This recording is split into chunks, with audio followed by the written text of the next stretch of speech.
Depuis le début de cette crise, on essaie de prendre des nouvelles, l'expression est rendue consacrée, de ceux qui sont sur le front. Vous êtes d'accord avec moi? Oui. Les infirmières le sont, les préposés aux bénéficiaires. Mais si on va être honnête, ceux qui sont le plus près de l'ennemi, OK, puis j'enlève rien là, aux autres qui prennent des risques, etc. Mais ceux qui sont le plus près de l'ennemi, c'est ceux qui soignent directement les gens qui sont atteints aux soins intensifs ou ailleurs.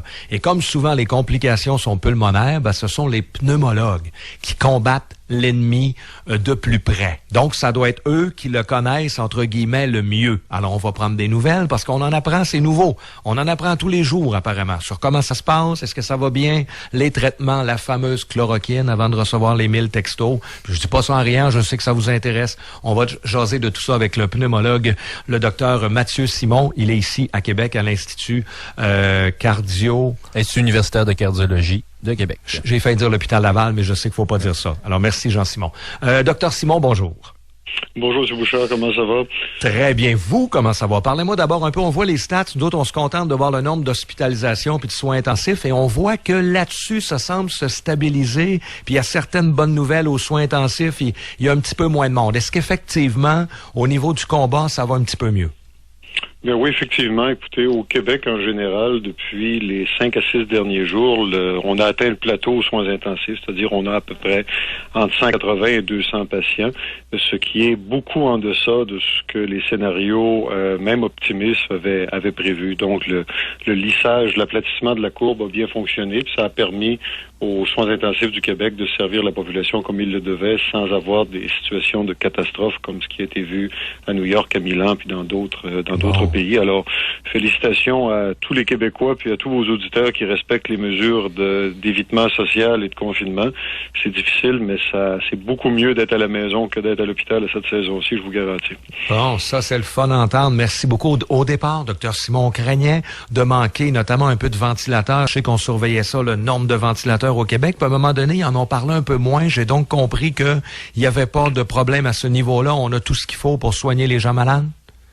En fin de compte, quand on a commencé à parler des déficits en ventilateurs ou autres produits, on anticipait, s'il n'y avait pas eu d'efficacité des manœuvres sociales, jusqu'à 1000 patients intubés au Québec simultanément, à peu près à ce moment-ci de l'année. On est rendu au 5e de ça, ce qui est très rassurant. Il faut comprendre que le Québec s'était organisé pour être capable de ventiler au moins 1500 patients de façon correcte. Donc, on avait quand même une marge de manœuvre d'à peu près 50%. On a fait des efforts remarquables. Puis vous parliez tout à l'heure des médecins, mais il y a beaucoup d'administrateurs, des dirigeants, des infirmières, des électriciens qui sont venus nous poser en catastrophe des boîtes électriques pour que ces ventilateurs-là fassent pas sauter le circuit. Donc, c'est un effort extrêmement généreux puis collectif de tout le monde. Puis ça aussi, j'en suis très heureux. J'espère que c'est des choses qui vont persister après la pandémie, disons. Par rapport au début, là, Dr Simon, je sais pas c'est quand la date exacte que vous êtes rentré à quelque part, soins intensifs ou d'une chambre, et vous avez eu votre premier cas de COVID-19 par rapport à aujourd'hui. On se fait souvent dire par des scientifiques, vous savez, c'est nouveau, on en apprend tous les jours. Alors, qu'est-ce que vous avez appris? Qu'est-ce qui est la plus grosse différence entre votre première intervention sur un cas de COVID-19 et aujourd'hui, au moment où on se parle? Je pense que c'est un virus qui nous surprend beaucoup par la durée de la maladie qui est associée chez les patients qui font des formes sévères. On est habitué avec des pneumonies, avec d'autres virus comme l'influenza. Les patients sont malades pendant 5 à 6 jours aux soins intensifs. Et ce qu'on a vu partout au Québec puis ailleurs, c'est plutôt des malades qui restent entre 10 et 14 jours aux soins intensifs, ce qui met un stress immense sur le système. C'est des patients qui demeurent très inflammatoires et pour lesquels aucun traitement n'est approuvé à ce moment-ci ou n'est efficace. Donc, il faut... Vous savez, moi, je suis un gars de soins intensifs. On est des êtres impatients puis ancrés dans l'action par définition. Ben, il a fallu apprendre à être patient et à protéger le patient puis le personnel et à attendre que la tempête passe. Puis la tempête est passée chez la très, très grande majorité de nos patients en soins intensifs. Ils ont tous réussi à récupérer ou à quelques exceptions près au Québec. Puis on en est fiers aussi. On s'est servi des expériences difficiles des Italiens et de d'autres juridictions pour en tirer des leçons. Puis donc, la communauté de soins intensifs, la communauté médicale a été extrêmement dynamique pour justement apprendre une nouvelle maladie puis apprendre à y faire face. Ce qui peut paraître étrange pour nous, parce qu'on connaît pas ça, c'est qu'il y a vraiment des réactions différentes. Il y a des gens qui sont asymptomatiques, d'autres c'est un rhume, d'autres, vous l'avez dit, ils se ramassent 14 jours aux soins intensifs. Vu que vous avez eu plus de cas, là, puis avec les rapports des autres pays, on voit que vous êtes en contact, est-ce qu'on en sait un peu plus sur les gens, les clientèles qui sont vulnérables? Moi, j'entends parler de les hommes sont plus touchés, les groupes sanguins, obèses, fumeurs, on entend plein de choses. Est-ce qu'on en sait un peu plus sur la vulnérabilité à ce virus-là? Il y a aussi une épidémie de désinformation scientifique sur toutes les plateformes. Oui. Vous avez parlé de la chloroquine tantôt, on pourrait y revenir si vous voulez. Oui, mais effectivement, les facteurs de risque, essentiellement, c'est l'âge. Les personnes plus âgées, qui sont plus hypertendues, qui ont plus de maladies cardiaques, plus de maladies respiratoires chroniques, sont plus à risque. Non pas d'attraper le virus, mais d'en avoir une forme plus sévère. Pas parce qu'il y a des mutations dans le virus ou qu'il y a des récepteurs différents, comme ça a été présumé, mais uniquement parce qu'ils ont moins de réserves et puis que quelque chose qui est une infection ou quoi que ce soit qui vous touche à 80 ans a plus de conséquences que si ça vous frappe à 20 ans. Donc, il n'y a pas les groupes sanguins, le sexe n'ont pas d'impact sur la vulnérabilité à l'infection, du moins pas à ce qu'on en sait de façon scientifique. Bon, là, évidemment qu'il faut parler de la chloroquine. Peut-être que vous êtes un peu tanné, mais les gens décrochent pas. Moi, je veux donner l'information correcte. Depuis le début, on se dit on va se fier aux autorités médicales. Alors, des gens pensent que, surtout, que le docteur Raoul, j'ai été voir son CV, moi, à Marseille. Le gars est quand même pas, là, je sais qu'il circule toutes sortes d'affaires sur le web, mais le gars a des compétences, c'est un expert. Lui, il dit que c'est la solution. Alors là, on a parmi nos auditeurs des gens qui disent, oui, mais pourquoi? Là, je veux même pas embarquer dans les affaires de complot, mais des gens se demandent comment ça se fait qu'on n'essaie pas la chloroquine si ça a marché à Marseille. Écoutez, le Dr Raoud a une relation avec les médias et la célébrité qui est la sienne. Si vous avez fait vos recherches, effectivement, vous avez peut-être vu qu'en janvier, il avait dit que le COVID chez l'humain ne pouvait causer qu'un rhume. En février, il est allé dire que le virus serait limité à la Chine et qu'il n'atteindrait jamais la France ou Marseille.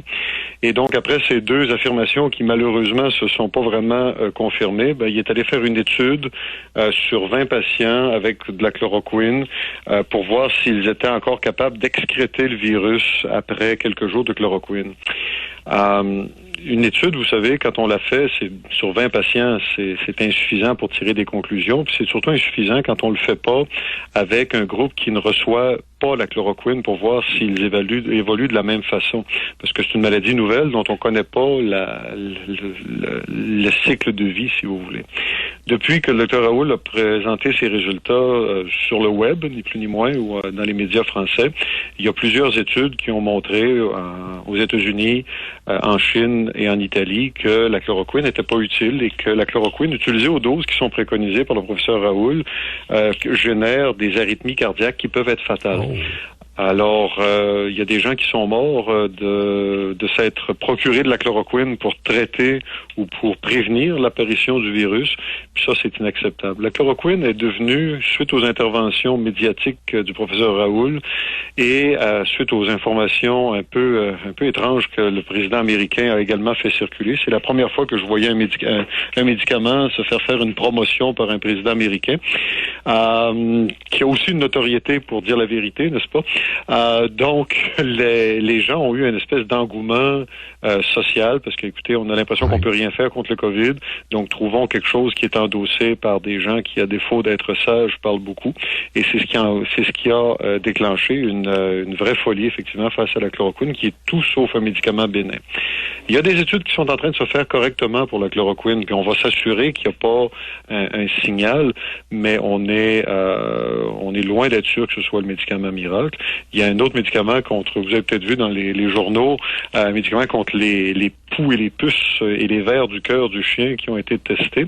Puis ça se rend dans les journaux. Puis quand tu lis l'article, tu te rends compte qu'ils ont utilisé 10 000 fois la dose du médicament qu'on prescrit chez l'humain. Alors, regardez n'importe lequel de vos médicaments.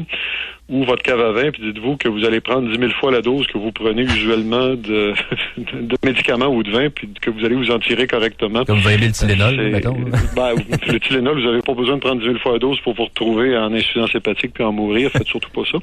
Alors donc, il y a beaucoup de gens qui ont traduit des espoirs et des hypothèses en solutions miracles, puis malheureusement, les gens ont repris ça parce que dans des temps de désespoir, tu t'accroches à ce que tu peux, mais c'est malheureux. Mais ça sera pas un miracle là, qui va nous guérir. Je reprends vos propos du début. C'est les efforts des gens, de tout le monde, les vôtres, puis ça peut être médecin, infirmière, à l'électricien. C'est les efforts des gens, puis à date, ça va bien, qui va faire en sorte qu'on va gagner. Docteur Simon, merci beaucoup de nous avoir parlé aujourd'hui. Merci beaucoup, M. Bouchard. Bon week-end. Bonne journée, bon week-end.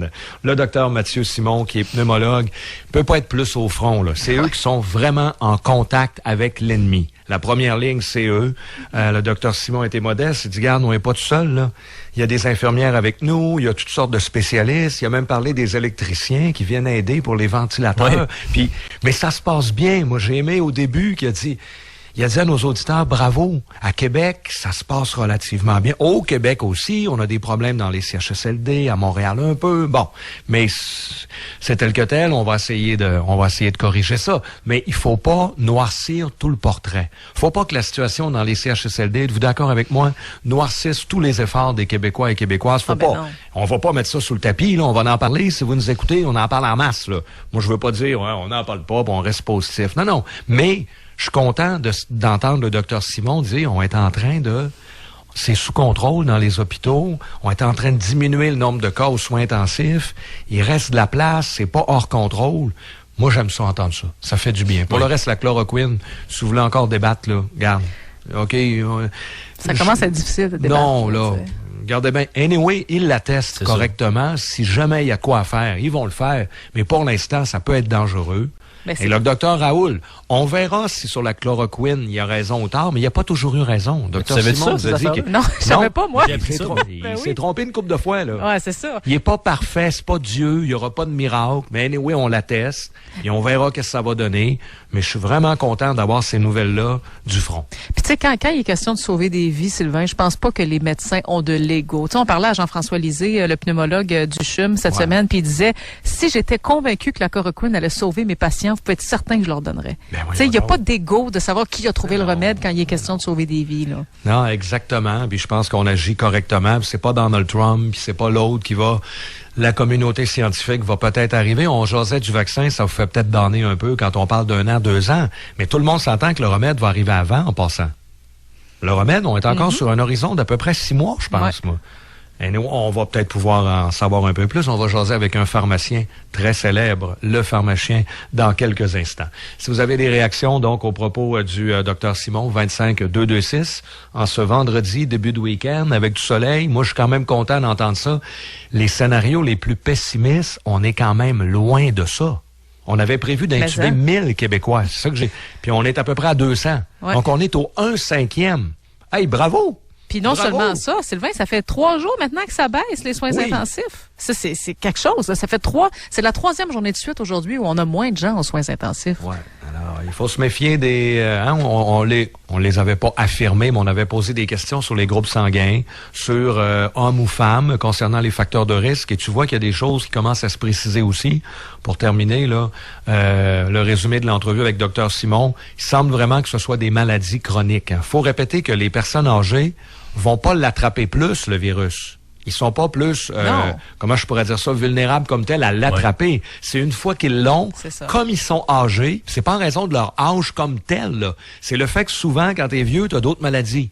Et c'est ces autres maladies-là, pulmonaires ou cardiaques, qui vont faire en sorte que tu vas être vulnérable. Voilà.